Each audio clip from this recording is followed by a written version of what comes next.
Party സമ്മേളനത്തിൽ പങ്കെടുക്കുന്നതിന് അണികൾക്ക് പല ഓഫറുകളും രാഷ്ട്രീയ പാർട്ടികൾ നൽകാറുണ്ട്. എന്നാൽ ഇതല്പം കടന്നുപോയില്ലേ എന്നാണ് പൊതുവെയുള്ള വിമർശനം. ചിക്കാഗോയിൽ നടക്കുന്ന നാഷണൽ കൺവെൻഷനിൽ പങ്കെടുക്കുന്ന സ്ത്രീകൾക്ക് സൗജന്യമായി അബോർഷൻ നടത്താമെന്ന ഡെമോക്രാറ്റിക് പാർട്ടിയുടെ പ്രസ്താവനയാണ് പരക്കെ പ്രതിഷേധത്തിനിടയാക്കിയിരിക്കുന്നത്.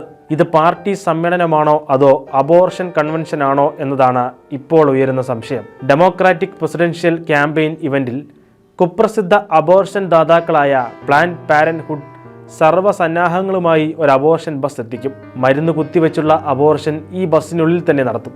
ഗുളികകൾ അടങ്ങുന്ന ഗർഭനിരോധന കിറ്റും വിതരണം ചെയ്യുന്നുണ്ട്. ഡെമോക്രാറ്റുകളുടെ തീവ്രവാദ ചിന്താഗതി പൂർണ്ണമായി വെളിപ്പെടുത്തുന്നതാണ് ഈ പരിപാടിയെന്ന് SBA pro life president Marjorie Dannenfelser പറഞ്ഞു.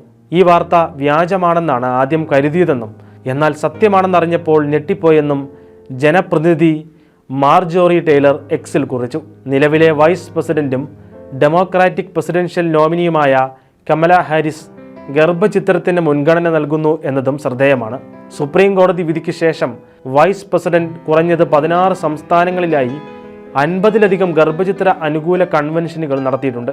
ഇക്കഴിഞ്ഞ മാർച്ച് മാസത്തിൽ അവർ മിനസോട്ടയിലെ പ്ലാൻഡ് പാരന്റ്ഹുഡ് അബോർഷൻ ക്ലിനിക്ക് സന്ദർശിച്ചതും വിവാദമായിരുന്നു. അതേസമയം ഡെമോക്രാറ്റിക് പാർട്ടിയുടെ പ്രകടന പത്രികയിലും ഗർഭചിത്ര അനുകൂല കാര്യങ്ങൾ വ്യക്തമാക്കിയിട്ടുണ്ട്.